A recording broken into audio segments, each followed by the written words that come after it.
Yesus telah mati untuk kita di kayu salib, untuk menebus kita dan memerdekakan kita dari hidup penuh dengan dosa, dari lumpur dosa yang mengikat kita, supaya kita beroleh kesempatan hidup yang baru, punya masa depan, supaya kita melihat ke depan. Mari tinggalkan masa lalu. Jangan lagi hidup dalam dosa. Jangan lagi tinggal dalam hidup yang lama. Tuhan mau kita sambut hidup yang baru di dalam Kristus. Yesaya 43:18 berkata gini, firman-Nya, janganlah ingat-ingat hal-hal yang dahulu, dan janganlah perhatikan hal-hal yang dari zaman purbakala. Lihat, aku hendak membuat sesuatu yang baru, yang sekarang sudah tumbuh. Belumkah kamu mengetahuinya? Ya, aku hendak membuat jalan di padang gurun dan sungai-sungai di padang belantara. Filipi 3:13, Rasul Paulus berkata, saudara-saudara, aku sendiri tidak menganggap bahwa aku telah menangkapnya, tetapi ini yang kulakukan. Aku melupakan apa yang telah di belakangku dan mengarahkan diri kepada apa yang di hadapanku. Firman Tuhan mengajarkan kita untuk tidak tinggal di masa lalu. Tuhan telah menghantar kita kepada hidup yang baru. Jangan lagi kita tinggal di masa lalu. Ada 3 hal yang bisa membawa kita ke masa lalu. Yang pertama, kegagalan. Yang kedua, keberhasilan. Dan yang ketiga, kepahitan. Mari kita bahas satu-satu. Jangan tinggal dalam kegagalan masa lalu. Jangan merindukan kehidupan masa lalu yang penuh dengan dosa. Jangan sampai kita membiarkan memori kesenangan daging yang dapat membuat kita menginginkan kembali apa yang telah kita lepaskan. Kadang-kadang ketika orang mulai nganggur di waktu-waktu luang mereka, pikiran mereka kemana-mana. Kan ada lagu yang berkata, memori kau membuka luka lama. Pikiran kita ini harus dijaga, karena pikiran itu bisa membawa kita ke masa lalu.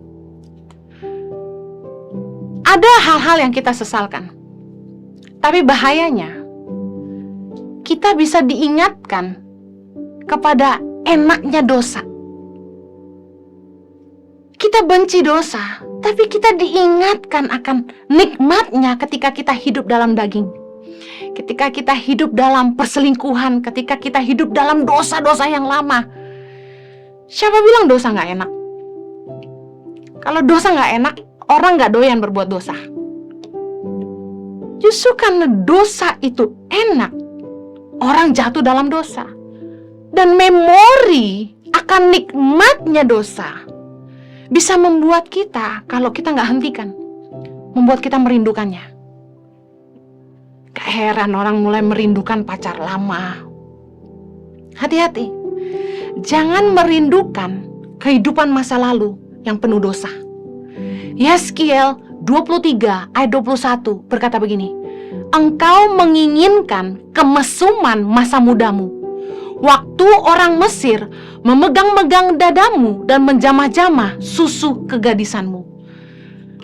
Dengar baik, jangan sampai kita yang sudah dimerdekakan dari dosa, kita yang sudah diberikan kehidupan yang baru, kita yang sudah dikeluarkan dari kegelapan kepada terang, kita nggak jaga hati dan pikiran kita, dan kita mulai ngebayangin nikmatnya dosa. Hati-hati, jangan sampai kita merindukan. Jangan tinggal dalam dosa masa lalu yang gak ada gunanya, gak ada artinya. Harusnya kita merasa jijik dengan perbuatan-perbuatan dosa kita. Ada lagi orang-orang yang malah bangga dengan kesalahannya di masa lalu. Bukannya malu, tapi bangga sama dosa di masa lalu. Contoh, wah, papa tuh dulu pacarnya banyak, papa dulu istrinya banyak. Ada pria-pria tuh yang bangga karena mereka pernah menabur benih di mana-mana. Ngeri. Seolah-olah dia bangga dengan kegantengannya, dengan kehebatannya memikat banyak perempuan, dan membuat mereka bertekuk lutut gitu kan, menyerahkan hidup mereka kepada dia. Satu kali teman saya cerita, Dia udah dewasa nih, udah umur 30-an waktu itu. Dia kaget. Tiba-tiba ada anak muda yang mendatangi dia dan berkata, Koko tuh koko saya. Saya anaknya papa ini. Kaget dia. Gak cuma satu. Dia ketemu beberapa. Luar biasa. Papanya nabur benih di mana-mana. Yang malu anak-anaknya. Yang kasihan anak-anaknya. Ada orang-orang tuh yang bangga sama dosa, kesalahan di masa lalu. Wah, dulu saya itu kaya, main judi di mana-mana. Semua kasino di seluruh dunia ini saya udah pernah main, katanya gitu. Wah, dulu saya kalau minum vodka, minum whisky, bisa 10 botol, gak mabuk. Wah, hebat. Hebat ya. Bangga gitu sama dosa di masa lalu. Bukannya menyesal hidup sia-sia, bukannya malu, tapi bangga cerita lagi ke anak-anaknya. Teladan apa yang kita mau tinggalin dari cerita-cerita kayak begini? Wah, saya itu bisa kaya kayak gini. Tahu Henny? Satu kali saya dengar orang cerita ke saya. Saya nipu dulu. Saya jadi kontraktor jalanan, dia bilang. Aspal itu, saya tinggal tipisin aja berapa senti. Duitnya berapa tuh, dia bilang. Ada orang-orang yang bangga, pernah nipu, jadi kaya. Dengar baik. Kita gak boleh tinggal di kegagalan kita di masa lalu. Jangan sampai kita bangga, bahkan merindukan kenikmatan dosa. Tapi ada juga yang merasa rendah diri, tidak berharga, sehingga gagal untuk mempercayai kasih Tuhan dan melihat rencana Tuhan yang besar di depan.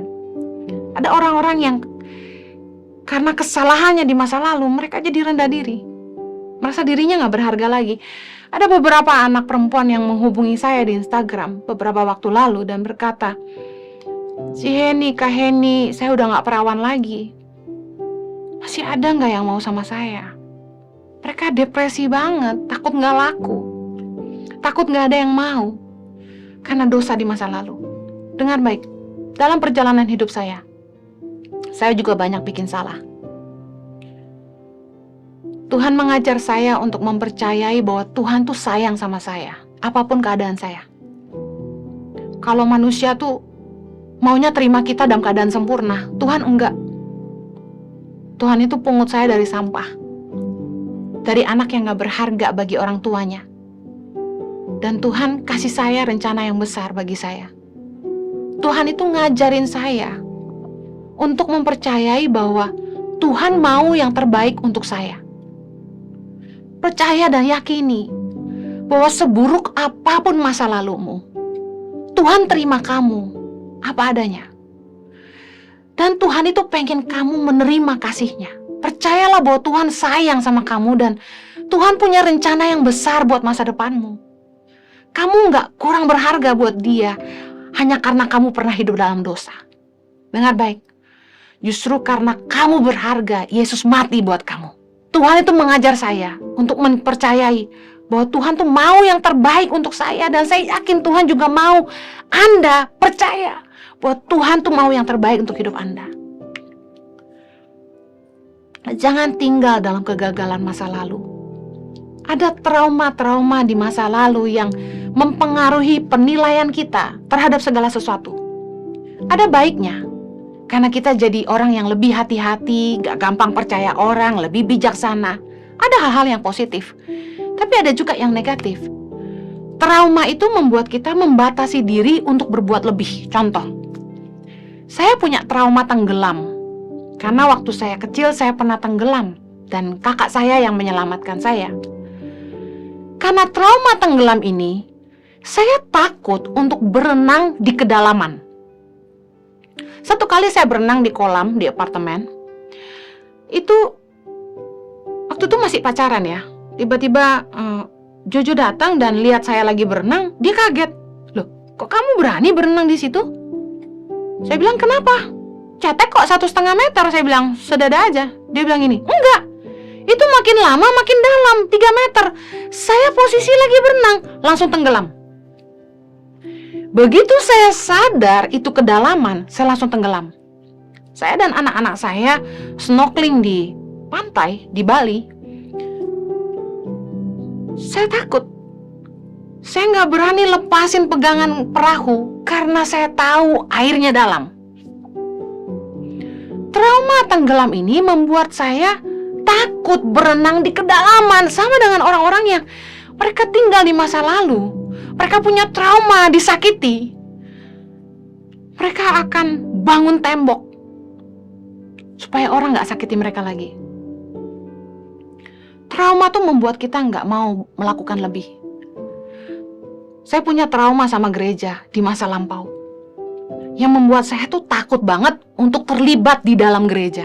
Makanya saya jadi pengkhotbah keliling. Gak mau stay di satu gereja, karena takut untuk terlibat di dalam gereja, takut kecewa. Lebih baik gak usah tahu urusan dapurnya, kita di luar aja. Dan berkali-kali saya dan Jojo ditawarin untuk menggembalakan, saya tolak. Saya bilang sama Jojo, nggak usah. Buat saya, tangan pengharapan tuh gereja.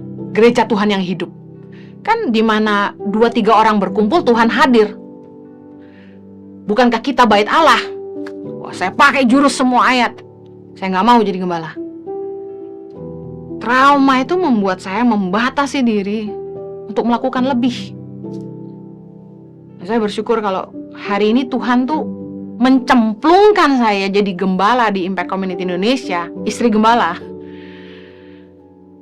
Saya cuma bilang, biar kehendak Tuhan yang jadi. Dan saya cuma bisa lihat kemurahan Tuhan dan kasih karunia Tuhan saja yang bisa membawa saya sampai hari ini. Dan saya percaya Dia yang memilih, Dia yang memampukan. Gitu aja. Orang yang tinggal di masa lalu, makanya sulit maju. Kenapa? Karena pengalamannya yang buruk di masa lalu, trauma-trauma di masa lalu yang akan selalu mempengaruhi penilaian dia, judgment-nya terhadap segala sesuatu. Contohnya, kegagalan kita dalam hubungan membuat kita jadi pesimis. Kita menilai semua orang sama. Contoh, kalau Anda seorang wanita yang pernah disakiti oleh seorang laki-laki, Anda akan berkata gini, semua laki-laki sama. Padahal cuma gara-gara satu laki-laki. Semua laki-laki sama. Padahal cuma satu aja. Kita kalau udah pernah dilukai biasanya gitu, jadi judgmental, jadi pesimis. Kita nilai semua orang sama. Pernah dilukai satu gereja, udah kita cap semua gereja sama gitu kan. Tapi saya mau bilang gini, kalau Anda disakiti dalam hubungan dan Anda dikecewakan, saya mau bilang, ampuni. Kalau Anda tidak ngampuni, Anda akan tetap tinggal di masa lalu. Ampuni dan lupakan. Mana mungkin lupa ya? Kita punya memori. Bisa. Jangan diingat. Rugi. Kalau teringat, ya lepaskan. Tapi ampuni. Karena orang yang gak bisa ngampuni, yang akan terjebak di masa lalu. Jangan putus asa ketika kita gagal dalam hubungan.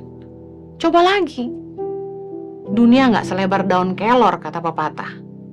Never lose hope. Berdoa sungguh-sungguh, Tuhan akan ketemukan dengan yang terbaik dari Tuhan. Jangan hidup dalam penyesalan. Katakanlah kita bikin dosa, kita udah terlanjur salah di masa lalu. Katakanlah anak gadis ada yang gak jadi perawan lagi gitu. Jangan hidup dalam penyesalan. Udah bangkit. Hidup benar, hidup kudus. Tuhan itu Maha Pengampun dan Tuhan tuh selalu kasih kita kesempatan. Jangan tinggal di dosa masa lalu yang membuat kita lemah, tertuduh, patah semangat. Apalagi bahaya ini, mengasihani diri sendiri. Orang yang mengasihani diri sendiri sulit menang. Pakailah kegagalan kita di masa lalu untuk menjadi pelajaran berharga yang membuat kita jadi lebih baik lagi. Pakai kegagalanmu jadi pijakan, bukan beban. Bangkit dan belajar dari situ. Jadi lebih baik, lakukan hal dengan lebih benar, Dan percayalah, Tuhan menyediakan masa depan yang penuh pengharapan.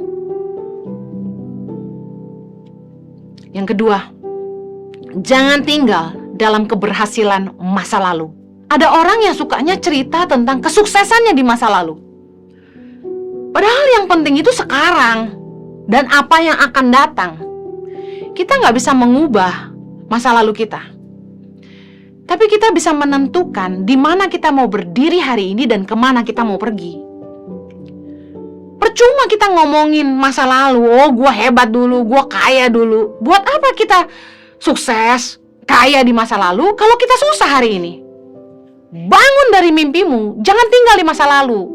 Udah gak usah cerita, dulu saya kaya, dulu saya kurus, dulu saya terkenal. Yang penting itu sekarang. Pengkhotbah 7 ayat 10 berkata, janganlah mengatakan, mengapa zaman dulu lebih baik daripada zaman sekarang? Karena bukannya berdasarkan hikmat engkau menanyakan hal itu. Jangan fokus kepada kesuksesan di masa lalu. Karena Tuhan itu selalu membawa kita ke tempat yang lebih baik. Kalau kita hidup benar, kalau kita mencari dahulu kerajaan Allah dan kebenarannya. Karena ada orang yang komplain gini, kayaknya dulu waktu hidup saya nggak benar, saya diberkati tuh. Lalu kenapa waktu saya ikut Tuhan, saya jadi miskin? Ceritanya gini loh, hidup itu kan tabur tuai. Tuhan ampuni dosa kita, tapi ada yang harus kita tuai kan dari taburan kita. Waktu kita memilih hidup benar, iblis juga gak seneng kan. Kita akan dihancurkan supaya kita kembali ke hidup lama. Kita akan diiming-imingi keinginan dunia, hawa nafsu, supaya kita jatuh. Yang pasti gini, kalau kita ninggalin hidup lama, kita ninggalin dosa, iblis gak seneng. Dia akan habisin kita juga. Tapi percayalah, kalau kita setia mempertahankan iman, kita tahu ada pengharapan di dalam Tuhan yang gak akan pernah mengecewakan. Tuhan akan pimpin kita kalau kita setia. Kadang-kadang tuh kenapa kita susah? Karena Tuhan tuh proses kita untuk belajar rendah hati. Tuhan tuh pengen bersihkan Mesir dari hidup kita. Mesir bicara hidup lama kita yang penuh dosa, kekayaan yang kita peroleh dengan jalan yang tidak halal, cara hidup tidak dalam kebenaran. Tuhan perlu bersihkan Mesir dari hidup kita. Dan karena itulah proses badai kehidupan merupakan salah satu cara Tuhan untuk merendahkan hati kita dan membersihkan hidup lama kita. Kita harus berubah dari cara-cara hidup yang lama. Jangan kembali lagi ke cara dunia untuk menolong hidup kita. Yesaya 30 ayat 1-2 berkata, bukan Mesir tetapi Tuhan yang memberi pertolongan. Ingat, Mesir bicara hidup masa lalu kita, bicara soal dunia, cara-cara hidup yang salah. Yesaya 30 ayat 1-2 berkata begini, celakalah anak-anak pemberontak, demikianlah firman Tuhan, yang melaksanakan suatu rancangan yang bukan daripadaku, yang memasuki suatu persekutuan yang bukan oleh dorongan rohku, sehingga dosa mereka bertambah-tambah, yang berangkat ke Mesir dengan tidak meminta keputusanku, untuk berlindung pada Firaun dan untuk berteduh di bawah naungan Mesir. Jangan mencari pertolongan dari dunia. Waktu kita tuh punya kebutuhan, hati-hati jangan sampai kita lebih cinta uang daripada Tuhan. Berapa kali saya ditawari cara-cara yang tidak benar untuk memperoleh harta. Mereka tahu yayasan kami butuh uang. Datanglah orang-orang kepada kami, nggak cuma 2, menawarkan money laundry. Bagaimana kalau mereka transfer uang ke yayasan sekian miliar, yayasan boleh ambil sekian, sisanya kami harus store kembali ke rekening mereka. Berkali-kali saya tolak. Saya percaya kalau kita mau ditolong Tuhan, kita harus hidup dalam kebenaran. Kalau kita mau disertai Tuhan, kita harus menjauhi dosa yang justru memisahkan kita sama Allah. Jangan cari pertolongan dari dunia, kita akan kecewa. Datang kepada Tuhan sumber hikmat, dan Tuhan yang sanggup buat mujizat, Tuhan yang sanggup menolong kita. Jangan pakai kekuatan kita sendiri. Menyerahlah kepada Tuhan. Jangan menipu, jangan kedukun, jangan menyuap orang. Udah jangan pakai cara-cara dunia. Ada orang yang pengen cari kaya, pengen dibukain usaha, mulai balik lagi ke kehidupan yang lama, mulai gaul dengan teman-teman lama di dunia gelap, supaya dibukain jalan. Dengar baik, Anda akan terperosok ke dosa yang lama dan Anda akan kembali ke kehidupan yang lama. Jangan pernah cari pertolongan dari dunia karena dunia itu kejam. Berharaplah kepada kasih karunia Allah yang memberikan nikmat dalam hidup kita dan kekekalan di kerajaan sorga. Yang ketiga, jangan tinggal dalam kepahitan masa lalu. Dalam perjalanan kekristenan saya tuh diajar Tuhan di awal-awal tuh justru untuk tidak menghakimi dan mengampuni orang yang bersalah. Satu kali saya simpan kepahitan kepada pemimpin saya.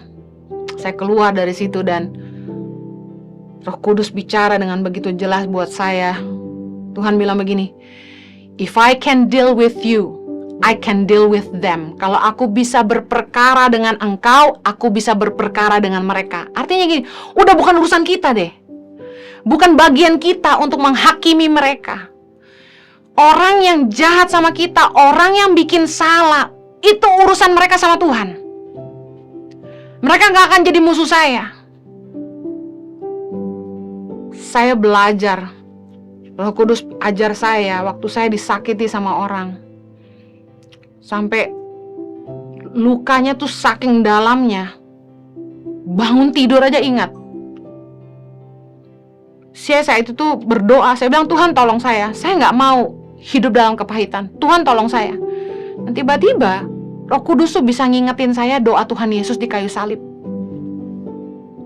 Lukas 23 ayat 34a, Yesus berkata, "Ya Bapa, ampunilah mereka, sebab mereka tidak tahu apa yang mereka perbuat."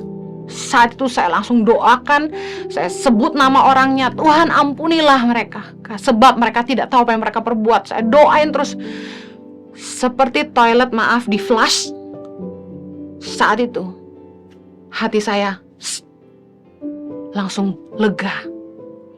Saya langsung kayak lupa gitu mereka kenapa ya. Saya sampai kayak coba-coba apa ya yang dia ngomong ya, sampai gak bisa ingat, sampai lupa. Kuasa firman itu luar biasa. Saya bilang, Tuhan tolong saya gak mau kehidupan kepahitan, dan Tuhan kasih kemampuan. Kita harus belajar ngampunin. Kita kalau nggak bisa ngampunin kesalahan orang, Bapa di sorga juga nggak akan ngampunin kita kan. Matius 6 ayat 14 katakan gitu. Jangan tinggal dalam kepahitan di masa lalu, karena kalau kita pahit, kita akan tetap tinggal di situ. Saya ketemu dengan teman-teman satu gereja, pelayanan sama-sama, yang sama-sama dilukai oleh gembala. Saya pisah sama mereka tuh kurang lebih 10 tahun. Ketika ketemu lagi sama mereka, saya kaget. Mereka masih simpan luka.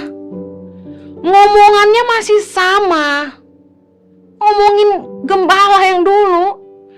Dan mereka masih sakit hati sampai begitu parahnya. Sampai pahit banget. Saya kasihan banget sama mereka. Saya doa buat mereka. Kita harus move on.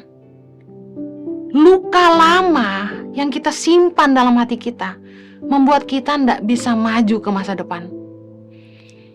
Jangan saling menghakimi. Yakini bahwa masing-masing orang itu bertanggung jawab sama Tuhan. Dengan demikian kita nggak ada beban.